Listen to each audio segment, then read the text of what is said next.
Excusez-moi, alors on reprend. Donc comme je vous ai dit, la fête de Toubishvat, donc c'est pour justement, à part marquer donc, le coup, d'accord, que c'est la fête de la nouvelle année des fruits, et aussi montrer notre gratitude à Kadosh Baruch Hu qui nous a donné plein de sortes de fruits. Maintenant, ce qu'on va essayer d'expliquer, c'est aussi l'importance des brachot, d'accord? Parce qu'on sait, on doit faire plusieurs bénédictions, toutes sortes de brachot, on a l'habitude de faire vraiment tous les brachot possibles, à Geffen, Mezonot, Sheakol, Adama, Aetz, vraiment tout ce qui existe, on essaye de faire le soir de Toubishvat. Donc en fait, c'est aussi un moment où on doit prendre de l'importance, d'accord, sur les brachot. Ça veut dire savoir, avoir conscience de ce que c'est les brachot et comment est-ce qu'un homme il doit faire attention. Alors je vais, Bezrat Hashem, essayer de vous donner quelques enseignements très importants à savoir au sujet des brachot. Il y a aussi des histoires vraiment magnifiques pour essayer de savoir c'est quoi les brachot, d'accord, et comment est-ce qu'il faut faire attention. Alors déjà, comme on sait, c'est écrit dans la Gemara, et la Gemara pose une question. D'un côté c'est écrit, ouais, c'est une Gemara dans brachot, d'un côté c'est écrit, bon, ça c'est la Gemara qui nous enseigne, Asur lo la'adam she'ene mine olam hazeh belo bracha. Un homme n'a pas le droit de profiter de ce monde sans bracha. D'où la Gemara elle apprend ça. Elle pose une contradiction. Elle demande, d'un côté c'est écrit L'Hachem arrête ou noir. Donc tout le monde entier à qui il appartient, il est en possession de qui? D'Akadosh Baruch Hu. Mais de l'autre côté c'est écrit Hashamaim Shamaim L'Hachem Ve'aretz Natan Livnei Adam. De l'autre côté c'est écrit que Hashamaim Shamaim L'Hachem, donc le ciel appartient à Akadosh Baruch Hu. Ve'aretz Natan Livnei Adam, et la Aretz, donc la terre, à qui elle appartient à l'homme. Donc on ne comprend pas. D'un côté tu me dis L'Hachem Aretz Umloa, d'un côté tu me dis que tout le monde entier à qui il appartient à Akadosh Baruch Hu. Mais de l'autre côté tu me dis non, Hashamaim Shamaim L'Hachem, le ciel il appartient à Hachem, mais la terre elle est en possession de l'homme. C'est une contradiction. Et moi je réponds, ça c'est avant la bracha, ça c'est après la bracha. C'est-à-dire qu'avant la bracha, l'aliment il t'appartient pas encore.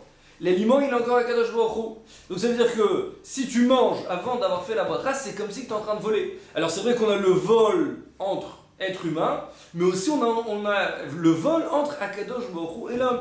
Alors pour payer à l'être humain, pour acheter un objet, pour acheter un fruit, qu'est-ce que je fais? Je dois payer, je dois sortir de mon argent. Mais pour payer Akadosh Baruch Hu, le seul moyen c'est quoi? C'est de faire la bracha. Donc celui qui mange sans bracha, la Gemara nous apprend, c'est comme si qui vole Akadosh Baruch Hu. C'est comme si qu'il enfreint le issour de Gezel. D'accord? Ça c'est ce qu'on voit au sujet de la bracha. Mais il y a aussi autre chose de très important dans la bracha. Et c'est vraiment un moussa qu'il faut vraiment faire attention. Alors, déjà c'est écrit, comme ça le Harizal il nous enseigne, c'est écrit dans la bracha, Baruch ata Hashem, Elokeinu melech haolam, boré nefashot rabot, vechesronan, al kol ma shebarata, lachayot ba'em neshbachai, barucha yolamim. Vous la connaissez. Alors, c'est écrit boré nefashot rabot. Donc Akadosh Baruch Hu, il a créé plein d'âmes. Ouais, plein d'âmes. Alors c'est quoi le sens de cette bracha? Boré nefashot rabot, vechesronan. Alors je vous dis le sens simple et le sens alpi Kabbalah, c'est ce que le Harizal il nous enseigne. Le Harizal il dit comme ça, c'est écrit boré nefashot rabot. Donc non, je vais commencer par le sens simple. Boré nefashot rabot, donc Akadosh Baruch Hu, il a créé plein d'âmes, c'est quoi plein d'âmes? Plein d'êtres humains. Veresronan, on a chacun un manque, c'est-à-dire qu'on a besoin de manger. Si on ne mange pas, on ne peut pas vivre. D'accord? Donc Akadosh Baruch Hu, il a créé des êtres humains avec un manque. Veresronan, avec un manque. Alors qu'est-ce qu'on dit à Akadosh Baruch Hu? Al kol ma shebarata, on est modé, on reconnaît, on est reconnaissant sur tout ce que tu as créé. D'accord? Parce que tu as créé toutes sortes d'aliments pour qu'on puisse profiter, pour pouvoir vivre. Alors il dit al kol ma shebarata, la chayot ba'em nefesh, pour pouvoir, donc c'est la suite de ce que je vous ai expliqué, pour pouvoir vivre, la chayot shkolchai, baruchai, béni sois-tu, chay olamim, donc le maître du monde qui existera à tout jamais. D'accord? Donc ça c'est le sens simple de la bracha. Le Harizal il dit quelque chose de magnifique. Le Harizal il dit comme ça, on dit boré nefashot rabot. C'est quoi boré nefashot rabot? Il dit qu'Akadosh Baruch Hu, il a créé plein d'âmes. Mais malheureusement, combien il y a d'âmes dans ce monde qui arrivent à réussir leur vie? D'accord? C'est-à-dire qu'ils arrivent à la fin de leur vie, ils ont, Baruch Hashem, traversé toute cette vie et finalement, ils ont réussi donc à directement rentrer dans le Gan Eden. Combien il y en a des comme ça? Il n'y en a pas beaucoup, d'accord? Directement, bien entendu, on dit, il s'écrit Kol Israël Shnei Lek Olam Haba, on a tous une part dans le monde futur, mais rentrer directement dans le Olam Haba, c'est pas facile, d'accord? Il faut vraiment, et je vais peut-être raconter une histoire après, il faut vraiment être un grand homme, d'accord? Ou une grande femme. Mais en tout cas, c'est écrit que quoi? Donc, Boré nefashot rabot, Akadosh Baruch Hu, il a créé plein d'âmes. Vechesronan, seulement quoi? Ces âmes maintenant, ils sont montés au ciel, mais ils ont un manque. C'est-à-dire quoi? Ils n'ont pas assez de mérite pour rentrer dans le Gan Eden. Ils n'ont pas assez de mérite. Alors qu'est-ce qu'on fait?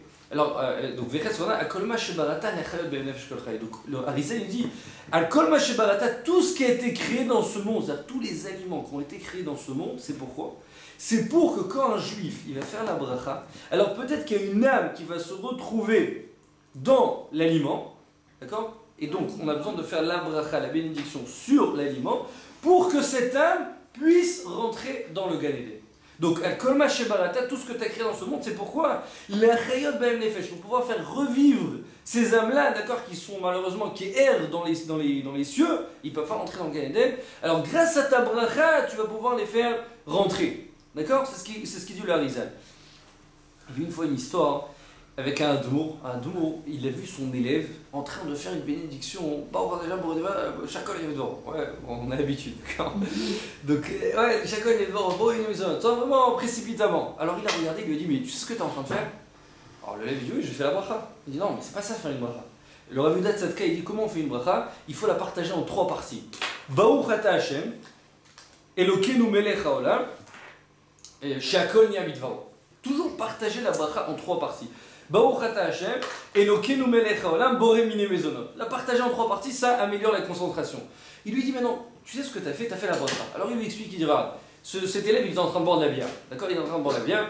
Alors il dit, imagine-toi, la Neshama, d'accord, qui a pu peut-être se retrouver dans ce verre, elle a dû supplier à Kadosh Baruch Hu pendant des jours et des mois et des années peut-être, d'accord, pour qu'elle puisse se retrouver dans une boisson. D'accord, dans une boisson, dans de la bière. Mais non, il dit, ça marche pas comme ça, c'est pas tout de suite qu'on se retrouve dans de la bière. Comment ça marche? La bière, elle est faite à base de quoi? À base d'orge. Donc il dit d'abord, il fallait qu'elle prie à Kadosh Baruch Hu, qu'elle se retrouve dans de l'orge. Mais non, dans l'orge, combien il y a d'orges qui sont perdues, qui ne sont pas moissonnées? Il y en a une grosse partie. Donc il dit, la Neshama, elle doit encore prier à Kadosh Baruch Hu, je t'en supplie, que je fasse partie de l'orge qui soit moissonnée. Et maintenant après ça, il y a combien d'orges qui va arriver à ce qu'on va faire de la bière? Il n'y en a pas beaucoup. Et après ça, une fois que Baruch Hashem, on a fabriqué de la bière, mais après il faut quoi? Il faut que ça se retrouve chez un juif. Après, une fois qu'on l'a retrouvé chez un juif, il faut que quoi? Il faut que ce soit un juif religieux qui fasse la bracha. Mais après que ce soit un juif religieux qui fasse la bracha, il faut que ce soit une bracha avec kavana. Donc imaginez le nombre de processus que la Neshama a dû supplier à Kadosh Baruch Hu, donc toutes les étapes qu'elle a dû traverser pour se retrouver devant la bouche d'un juif, d'accord, ou d'une juive, peu importe, avant de faire la bracha. Et à ce moment-là, il est tombé dans les pommes. Pourquoi? Parce qu'il s'est rappelé que c'était le jour du yortzeit de son père. Le jour de l'anniversaire, heureusement, qu'il est décédé, son père, c'était ce jour-là.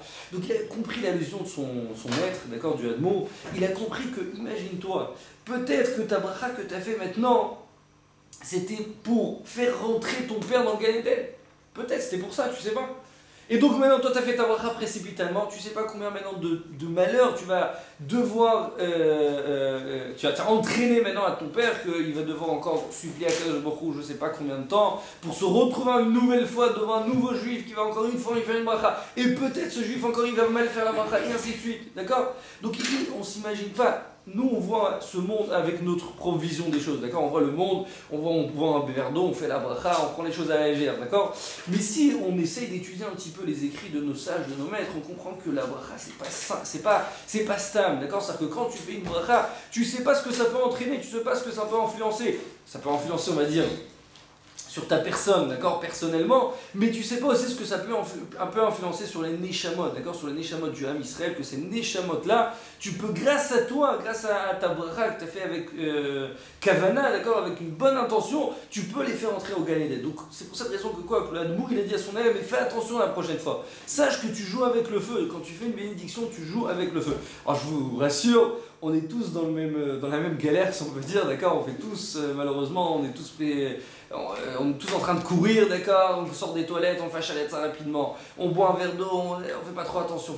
Mais ce qu'il faut savoir, c'est quoi? C'est qu'une fois dans l'année, on a ce moment-là de tout Bishvat, où on est en train de faire des brachot, et que ces brachot-là, c'est pas rien, d'accord, on fait attention de faire toutes sortes de brachot.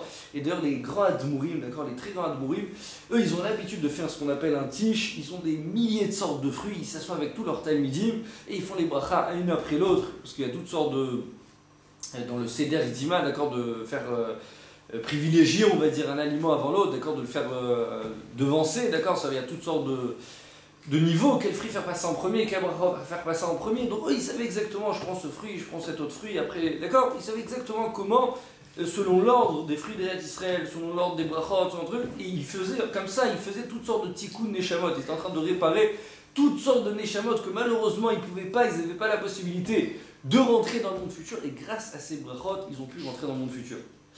Maintenant, il y a une très très très belle histoire, vraiment magnifique, une super belle histoire. On sait que le Birkat Hamazon, c'est très très important. C'est écrit dans le Sefer HaChinour. Le Sefer HaChinour, jusqu'à aujourd'hui, on ne sait pas qui c'est qui l'a écrit. C'est un livre, on sait que c'est un Rishon, d'autant des Rishonim, d'accord, on ne sait pas qui c'est qui l'a écrit. Et c'est un livre qui est un des livres, on va dire, je pense, les plus principaux, d'accord, dans ce qu'on appelle le conte des mitzvot. D'accord, lui, il parle de tous les mitzvot du début jusqu'à la fin. Parce qu'il faut savoir, il y a plusieurs discussions dans les Rishonim, ouais, d'accord, à savoir combien, on sait tous qu'on a 613 mitzvot, d'accord, ça on le sait. Mais dans les 613 mitzvot, il y a...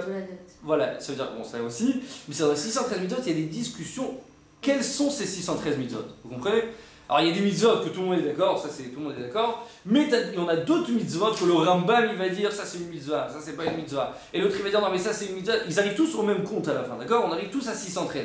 Seulement pour arriver à 613 on a plusieurs divergences. Un il pense que celle-là c'est une mitzvah, l'autre il pense que celle-là c'est pas une mitzvah, d'accord? Ou c'est une mitzvah de la Torah, c'est une mitzvah midera banane. On a plein de marlokot sur ça, d'accord? Donc le Sefer HaChinour c'est un des livres qui a référencé toutes les mitzvot, d'accord? Alors maintenant c'est écrit là-bas, lui il dit que celui qui fait le Birkat Hamazon Bekavana, bon, vous se connaissez sûrement, on a dû vous le dire, alors il dit Parnasato Metsuya Kol Yemei Chayav, il aura la Parnassa tout au long de sa vie, il ne manquera jamais de Parnassa, celui qui fait le Birkat Hamazon Bekavana. Alors qu'est-ce qui est appelé Bekavana, juste pour savoir, d'accord? C'est quoi faire une bracha comme il faut? Qu'est-ce qu'on appelle faire une bracha comme il faut? Alors il y a 3 conditions. Première condition, la première de ce que je vous ai déjà dit, c'est faire attention à bien prononcer. Ça, c'est première condition. À voix haute, non, un petit peu. Voilà. Deuxième condition, la faire à voix haute, que je puisse entendre. Alors, c'est raconté sur le Gaon de Vilna, il faisait toujours attention de faire partager quelqu'un sa bracha. C'est-à-dire que quoi? C'est-à-dire qu'il faisait toujours d'être... C'est pas obligé, hein, c'est pas obligé. Mais lui, il faisait toujours attention, quand il faisait une bracha, qu'il y ait quelqu'un à côté de lui pour qu'il puisse répondre Amen. Une fois, il y avait une histoire, il était en plein milieu de la nuit, et mon Gaon de Vilna, il ne s'arrêtait pas d'étudier 24 heures sur 24. Voilà, il avait très très soif, ça faisait des heures qu'il n'avait pas bu. Et vraiment, ça le dérangeait, il n'arrivait pas à continuer à étudier, mais il était peut-être 3 heures du matin, 4 heures du matin, tout le monde dormait. Qui c'est qu'il allait les réveiller? Pour lui, il avait la coutume de ne jamais faire de bracha sans qu'on réponde Amen. Jamais. Alors lui, comme ça, il s'est dit à 3 heures du matin, qu'est-ce que je vais faire? Il était comme ça en train d'étudier. Il faut savoir que le Gaon de Vilna, il y a des histoires vraiment de fous sur le Gaon de Vilna, c'était impressionnant. Il y a écrit, entre parenthèses, c'est écrit qu'une fois, il y a un malach, un ange qui est venu se présenter à lui. Et il lui a dit, voilà, Akadosh Baruch Hu m'a envoyé pour te dévoiler des milliers de secrets de la Torah. Un ange. Imaginez, vous voyez un ange comme ça, un fantôme, vous se dévoile à vous en pleine nuit. Il arrive devant le Gaon de Vilna et il lui dit, voilà, j'ai plein de secrets à te dévoiler. Le Gaon de Vilna, il dit, non, sors dehors, je veux pas te voir. Je comprends pas, j'ai des secrets à te faire partager, pourquoi tu veux pas? Le Gaon de Vilna dit parce que toute ma vie je sais que je me suis efforcé, j'ai fait des efforts pour connaître la Torah, et il dit je veux pas une Torah facile. Il dit je sais qu'une vraie Torah c'est quoi? C'est une Torah avec des efforts. D'accord? Qu'il faut fournir des efforts, il faut travailler pour connaître la Torah, pour évoluer, pour grandir. Il dit moi une Torah facile, tu vas m'enseigner, c'est vrai je vais peut-être entendre des chidushim, des révolutions, d'accord, mais j'ai pas envie d'écouter des révolutions si je n'ai pas fourni des efforts préalablement. Je veux pas, ça m'intéresse pas. Donc il a renvoyé. D'accord, donc on parle du Gaon de Vilna, d'accord, c'était juif, on parle pas de n'importe qui. Ce même brave à 3 heures du matin, il avait très très soif. Alors il y a, vraiment par hasard, il n'y a pas de hasard avec ces grands rabbinim, il y a quelqu'un qui toque à la porte, c'est un de ses élèves, il dit Rav, j'arrivais pas à dormir, j'avais une très grosse question sur la Torah, il fallait absolument que je vous la pose. Le Rav dit je t'arrête 2 secondes, je fais la bracha, tu réponds Amen, après tu peux me poser ta question. Pour vous dire, d'accord, quelqu'un qu'on appelle ça, qui se donne corps et âme, d'accord, à une bracha, à quelque chose, à une coutume, à une tradition, à Kadosh Baruch Hu, il fait en sorte qu'il puisse la respecter. À 3 heures du matin, quelque chose d'insensé, d'accord, qui aurait pu penser, il lui a envoyé un de ses élèves pour qu'il puisse venir répondre à sa bracha, d'accord? Alors maintenant donc, on sait que les bénédictions, le Birkat Hamazon, comme je vous ai dit, deuxième condition à voix haute. Troisième condition, je vous ai dit quoi? Je vous ai dit première condition, c'est à voix haute, et voilà, et ne pas faire autre chose quand je fais la bracha. Combien de fois, vous voyez, il y en a, ils sont en train avec leur téléphone, il y en a, ils sont en train de faire 10 clins d'œil, d'accord, pendant les brachot. Ils sont en train de marcher, ils sont en train de regarder ailleurs, restez concentrés, d'accord? Quand je fais une bracha, je reste concentré, je pense à ce que je suis en train de dire, je ne regarde pas à droite, à gauche, d'accord? Toujours, vous savez, au moment des Birkat Hamazon, attendez, excusez-moi une seconde, je suis obligé de répondre. Allô?